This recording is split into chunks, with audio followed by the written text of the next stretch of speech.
आकाश, ये तुमने ठीक नहीं किया। मुझसे बिना पूछे मेरी 7 लाख की एफडी तोड़वा दी। अकाउंट हम दोनों के नाम से था, उसमें मेरे भी पैसे थे। तुम्हारे सिर्फ 1.5 लाख रुपए थे। मुझे मेरे पैसे वापस चाहिए। वो पैसे मैंने इन्वेस्ट कर दिए। क्या? मुझसे बिना पूछे मेरे पैसे इन्वेस्ट कर दिए? तो तुम मुझसे सब कुछ पूछकर करती हो क्या?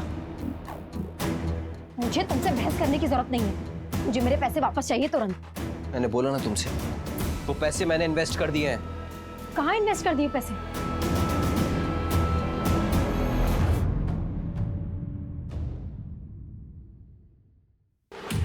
सुनो, तुम जल्दी से छुप जाओ, कहीं भी जल्दी करो, छुप जाओ।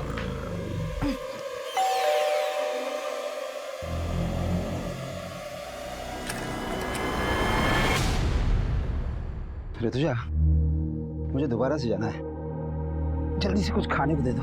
अरे अभी तो आए और अभी जाने की बात कर रहे हो? अरे एक केस के सिलसिले में जाना है, मुश्किल केस है थोड़ा सा। अगर ध्यान नहीं दिया तो कोई बेगुनाह फंस सकता है।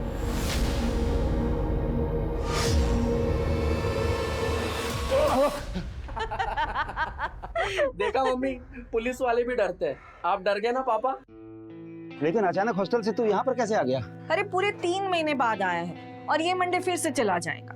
हाँ वो सब तो ठीक है, लेकिन तेरी पढ़ाई ठीक चल रही है ना? पापा आप तो पढ़ाई की बात मत करो ना। हम आप ही का वेट कर रहे थे। बहुत जोरों की भूख लगी है, मम्मी खाना खिलाओ ना। चलो चलो, मुझे भी जाना है।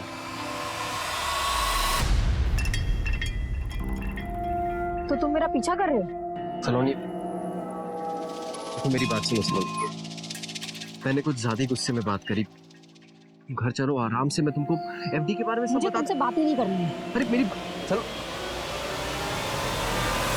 सर, आरती का फोन 7 सितंबर की रात करीब 10 बजे मेघनगर में बंद हुआ था और वहीं हमें आरती की लाश मिली थी। पोस्टमार्टम रिपोर्ट के मुताबिक कोई 10 बजे के आसपास आरती का मर्डर हुआ था। उस वक्त विनोद का फोन कहाँ एक्टिव था? सर, विनोद का फोन उस वक्त उसके घर वाले एरिया में एक्टिव था। विनोद का फोन 8 सितंबर की रात को बंद हुआ था।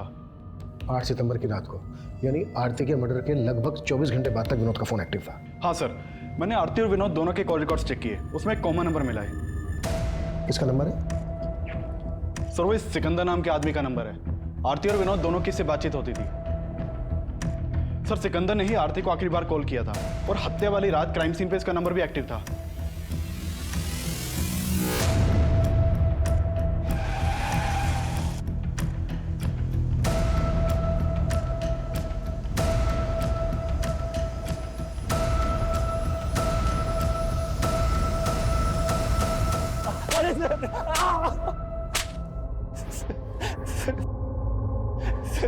सर मैं सच कह रहा हूँ, मैंने आरती के साथ कुछ नहीं किया।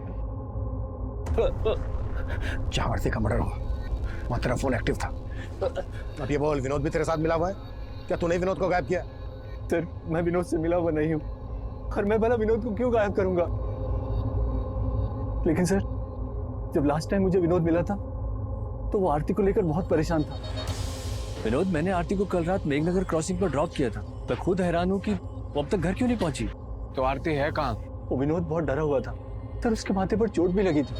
कैसे लगी थी चोट? ये तो उसने बताया नहीं, शायद कुछ छुपा रहा था। लेकिन सर, लगता है कि आरती को लेकर कोई झगड़ा हुआ होगा। ये कहानी सुना के भटका रहा है हमें। सर मैं सच बता रहा हूँ, मैंने कुछ नहीं किया। विनोद और आरती इतने फोन क्यों करते थे तुझे? सर वो विनोद मेरे गैराज में जॉब करता था। माना, विनोद तेरे गैराज में जॉब करता था इसलिए तुझे फोन करता था, और उसकी पत्नी आरती क्यों फोन करती थी तुझे? सर वो भी जॉब ढूंढ रही थी पर विनोद ने ही मुझे उससे मिलवाया था। सर ये मेरी वाइफ है आरती, ये भी जॉब करना चाहती है। आपके तो बहुत सारे कॉन्टेक्ट्स हैं ना, इसको भी कहीं पे जॉब पे लगवा दीजिए ना।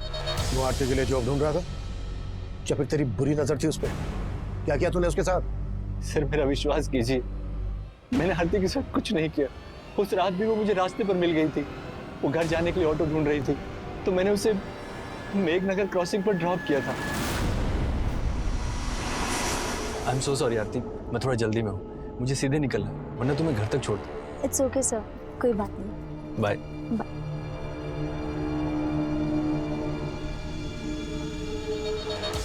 उसके बाद क्या हुआ मुझे कुछ नहीं पता सर। ये कहानी बनाना बंद कर। 5 मिनट के बाद सब हो गया। कुटास साले। सर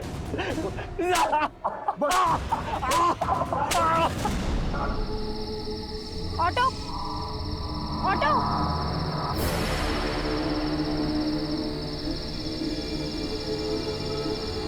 नहीं मिला। हो सकता है विनोद कहाँ गायब है ये सिकंदर जानता हूँ। एक काम करो, सिकंदर को जाने दो और नजर रखो उस पर। सर मनीष सर, सिकंदर बोल रहा था कि जब विनोद उसके पास आरती को पूछने आया था तो विनोद के सर पे चोट लगी। आरती के घर से जो हमें ब्लड मिला है चेक किया, आरती का ही है। सर वो कमलेश देख। सर मैं देख। बेटर। सर ब्लड की फॉरेंसिक रिपोर्ट आ गई है। आरती के घर जो खून के धब्बे मिले थे वो आरती के ब्लड ग्रुप से मैच नहीं कर रहे हैं।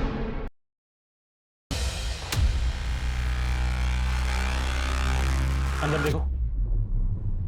आरती, आरती।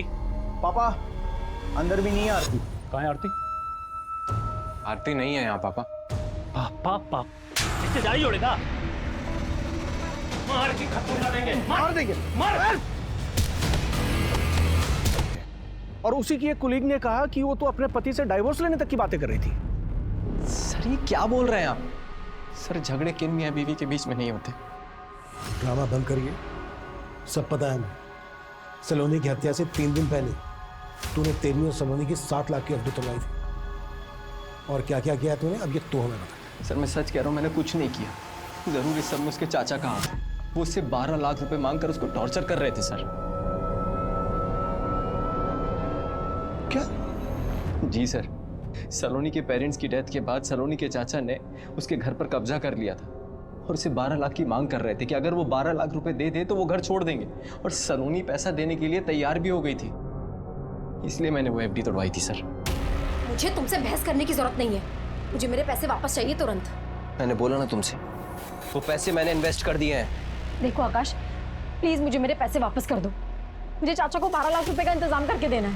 वो तुम्हारा अपना घर है, अपने घर के लिए तुम 12 लाख क्यों दोगी? वो पैसे तो मैंने बचा लिए, लेकिन बाद में मैंने चेक किया तो घर से सलोनी के गहने गायब थे। घर से सलोनी के गहने गायब, और ये बात तू हमें अब बता रहा है? सर मैंने कल रात में ही चेक किया था।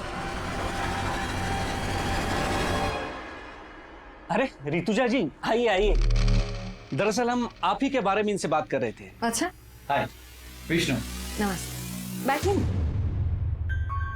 Nice to meet you. वैसे विक्रांत भाई आपके बारे में बड़ी तारीफ कर रहे थे। अच्छा, दरअसल वो अपना दफ्तरगंज वाला एरिया है ना, वहाँ की जमीन इन्हें पसंद है, खरीदना चाहते हैं। बस इनकी एक छोटी सी डिमांड है। डिमांड? जी, और वो डिमांड सिर्फ आप ही पूरी कर सकती हैं। लेकिन आपकी डिमांड क्या है?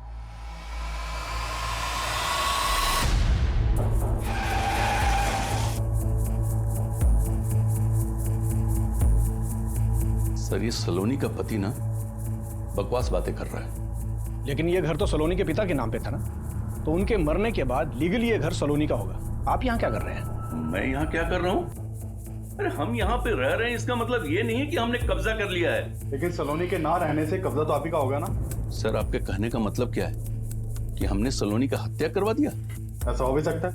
वैसे सलोनी से 12 लाख किस बात के मांग रहे थे आप? सर सलोनी के पिता की तबीयत हमेशा खराब रहती थी और उनकी बीमारी का सारा खर्च हमने उठाया था, और इसीलिए मैं सलोनी को बार बार फोन करके ये बताया करता था कि मेरे 12 लाख मुझे लौटा दो और ये घर का कब्जा ले लो, और वो तैयार भी थी मुझे पैसे देने के लिए। लेकिन उसका पति ना, मैं जानता हूं, वही उलूल जुलूल की बातें आप लोगों के कान में फूंक रहा है।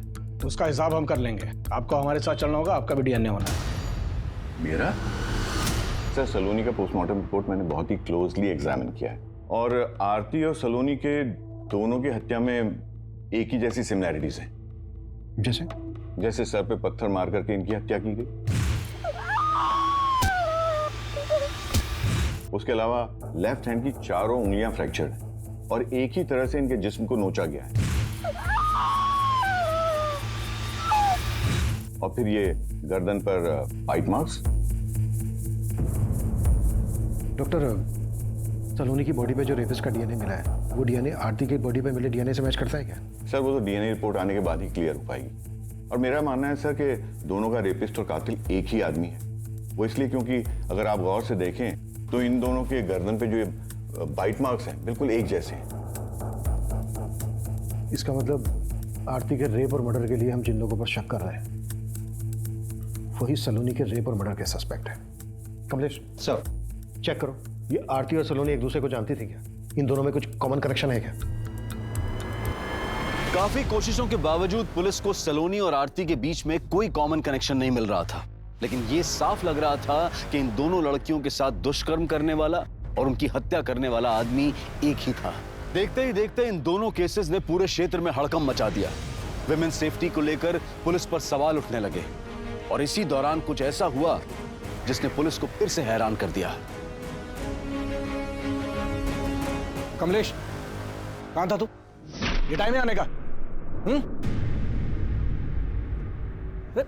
रो क्यों रहा है? मनीष क्या हुआ? ऋतुजा का कुछ पता नहीं चल रहा है यार। हमारी पत्नी कल रात से गायब कैसे? कुछ मालूम नहीं चल रहा है सर। रोज की तरह रात को घर पहुंचा तो ऋतुजा घर पर नहीं थी सर। नॉर्मली 6-7 बजे तक घर पहुंच जाती है। इधर हमने इंतजार किया लेकिन वो आई नहीं। फिर हमने उसके पार्टनर विक्रांत को फोन लगाया सर। विक्रांत, ऋतुजा अभी तक घर नहीं पहुंची है, तुमसे कुछ बोल के गई है क्या?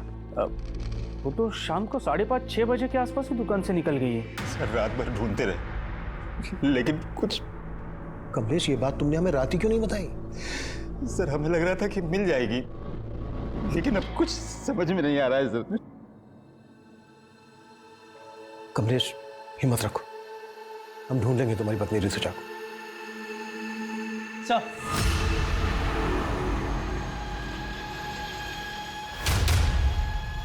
हामिद बोलो। हाँ सर। सर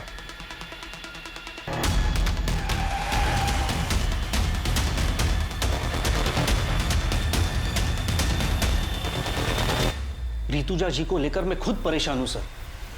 मुझे समझ में नहीं आ रहा कि वो कल रात घर क्यों नहीं गई। कल ऋतुजा जी कितने बजे निकली थी यहाँ से? करीब 5:30 बजे। विक्रांत, वो राजीव नगर वाला घर अगले महीने खाली हो रहा है तो उसके लिए किराएदार ढूंढना है। हम चलते हैं, बाकी की बात सुबह करेंगे। और उन्होंने आपको बताया था कि वो कहाँ जा रही हैं? नहीं सर, बताया तो नहीं था लेकिन मुझे तो लगा कि वो घर ही गई होंगी। आपको किसी पे शक है? शक तो नहीं है सर, लेकिन हाँ एक बात थी जो मैं कमलेश जी को फोन पे बताना भूल गया। कैसी बात? सर कल एक विष्णु नाम का आदमी आया था। हमारा दफ्तरगंज वाला एरिया है, वहां की जमीन खरीदनी थी उसे, लेकिन उसकी एक डिमांड थी जो ऋतुजा जी को पसंद नहीं आई। आपकी डिमांड क्या है? एक्चुअली ऋतुजा जी, वो जो जमीन है उसके एकदम पास एक छोटी सी जमीन का टुकड़ा है जहाँ पे कुछ झुग्गी झोपड़ियाँ भी हैं। मैं चाहता हूँ कि वो जमीन का टुकड़ा हमें मिले। वो जमीन उन आदिवासियों की है, आपको कैसे मिल सकती है? तो उनको कुछ पैसे दे देंगे ना, इसमें कौन सी बड़ी बात है। देखिए हमें वो जमीन का टुकड़ा चाहिए और हम जानते हैं कि वो काम सिर्फ आप करवा सकती हैं। वैसे भी आपके पति तो। उठ जाइए, उठ जाइए और निकलिए यहाँ से। आप बदतमीजी कर रही हैं। तो क्या हाथ उठा के बात करें? ऋतुजा जी ने जिस तरह उसे भगा दिया, हो सकता है उसी ने उसका बदला लिया हो। कौन था ये आदमी? इसका कुछ नाम एड्रेस मालूम है आपको? हाँ सर, बताएं। सर, कमलेश जी की बीवी ऋतुजा का फोन कल रात हरिनगर एरिया में बंद हुआ था। कमलेश से पूछो कि हरिनगर में उसकी जान पहचान वाला कोई रहता है क्या? सर हमने कमलेश जी से बात की है, उनका कहना है कि वहाँ उनका ऐसा कोई भी नहीं रहता जहाँ ऋतुजा जा सके। तो पूरे हरिनगर में अच्छे से पूछताछ करो। सर एक तरफ हेड कांस्टेबल कमलेश की पत्नी ऋतुजा की तलाश की जा रही थी, तो विनोद को भी एक प्राइम सस्पेक्ट मानकर ढूंढा जा रहा था। दोनों क्राइम सीन्स के एरिया के आसपास मौजूद कई सीसीटीवी फुटेजेस को लगातार खंगाला जा रहा था। वहीं ऋतुजा के पार्टनर विक्रांत के बयान के आधार पर अब विष्णु बिष्ट को भी तलब किया गया। सर ऋतुजा जी ने जब मना किया तो मैंने बात वहीं खत्म कर दी। बात खत्म नहीं हुई। ऋतुजा ने जलील करके निकाला था तुझे, बुरा तो लगा। सर लगा था, लेकिन मैं वहां पे अपनी मर्जी से नहीं गया था। मुझे विक्रांत ने फोन करके बुलाया था। विक्रांत ने? जी।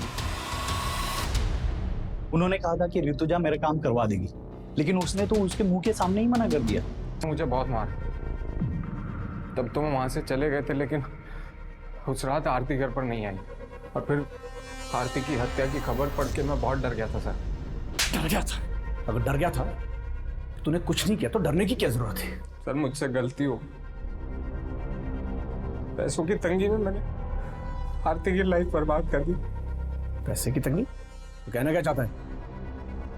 सर मैं चाहता था कि आरती की जॉब लग जाए, लेकिन सिक्का ने मुझसे कहा कि अगर मैं आरती को उसके साथ। वो तुम्हें समझ में आ रहा है?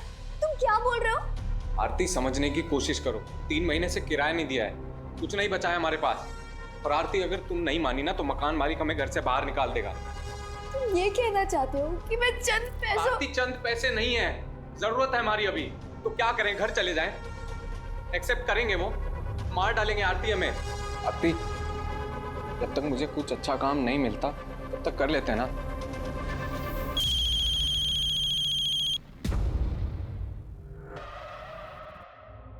हेलो आरती, तू कहाँ है बेटा? पापा। आरती, आरती बता सामने।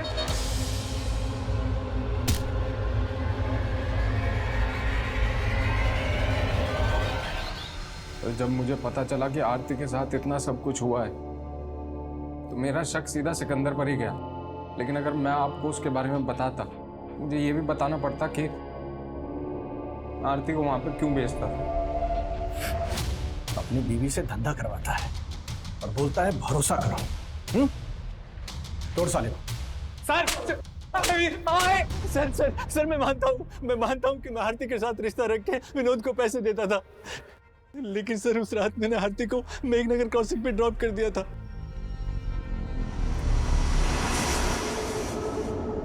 उसके बाद आरती के साथ क्या हुआ मुझे सच में कुछ नहीं मालूम सर।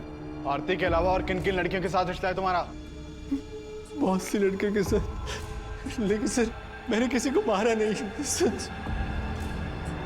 ये सलोनी है, इसके साथ भी तुम्हारा रिश्ता था? नहीं सर, मैं इसे नहीं जानता। कमलेश, तुम्हें विक्रांत पर शक नहीं है?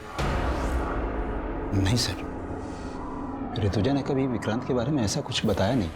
विष्णु ने हमें बताया कि उसने विक्रांत के कहने पर ही दफ्तरगंज की ट्राइबल एरिया वाली जमीन खाली करवा के खरीदने की डिमांड रखी थी। हो सकता है ऋतुजा का मना करना विक्रांत को बुरा लगा हो और विक्रांत ने ही ऋतुजा का रेप और मर्डर किया हो। बाकी दोनों मर्डर्स का एमओ इस्तेमाल कर। हमारी तो कुछ समझ में नहीं आ रहा है सर।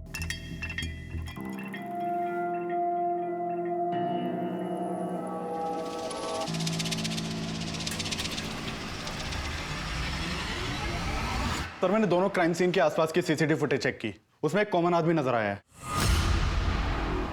ये देखिए सर, ये आदमी मेघनगर में आरती के पीछे जाता हुआ दिख रहा है और जैविकपुरा में सलोनी के पीछे है। कौन ये आदमी? सर खबरियों से पता लगवाया मैंने, ये एक चरसी है, नशे के लिए चोरी लूट करता है। हमने इसे उठवा लिया है। सर मैंने किसी को नहीं मारा सर। सर मामूली सा चोर हूँ सर, रेप नहीं किया सर मैंने। सर मैंने कुछ नहीं किया सर। कुत्ता। सर नहीं सर वो चरसी भी कुछ नहीं उगल रहा है।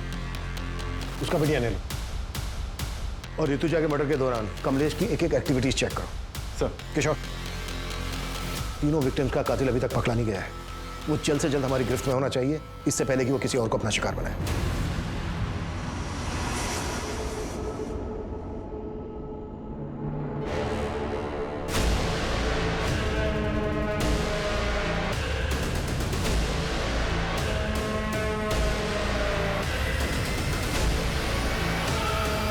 हाँ यही कह रहा हूं मैं, वो मर्डर तुम ही ने किया। सर ऋतुजा हमारी बीवी थी, आप जैसा सोच रहे हैं वो गलत है। पिछले 25 सालों से पुलिस की नौकरी कर रहे हैं, आज तक वर्दी पर दाग नहीं आने दिया है। कमलेश की किताबी बातें बंद करो। तो आप भी फैक्ट रखिए ना सर। हमें फंसाने की साजिश हो रही है सर। कैसे साजिश? जो भी कहना चाह रहे हो खुल के बोलो। हम कुछ नहीं कहना चाहते सर। अगर आपको लगता है कि हम कातिल हैं तो प्रूव करके दिखाइए।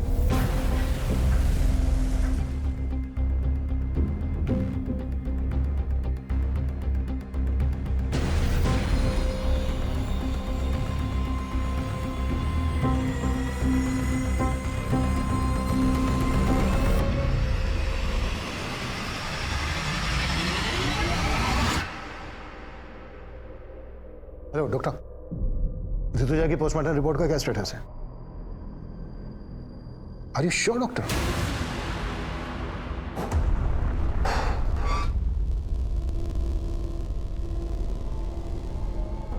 सब क्या है ये सब?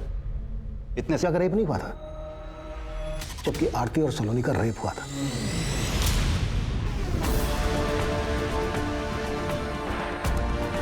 और हमने जब तुम्हारे घर पे नजर रखी तो हमें कलसी नाम की लड़की के बारे में पता चला। रिश्तेदार है ना तुम्हारी। हमने कलसी और तुम्हारे बेटे सनंत दोनों को उठवा लिया। सर, हम और सारंत एक दूसरे को बचपन से जानते हैं। हम अपनी सारी प्रॉब्लम्स हमेशा सारंत के साथ ही शेयर करते थे और हमें पता ही नहीं चला कि हम कब एक दूसरे के करीब आ गए। तुम दोनों तो कजन हो ना, फिर भी। सर, हमसे एक बार भूल हो गई थी। हमने सोचा दोबारा ऐसा नहीं करेंगे, लेकिन ऐसा नहीं हो पाया सर। मैं उस वीकेंड पे हॉस्टल से सीधा घर पे आया था और मम्मी पापा के एब्सेंस में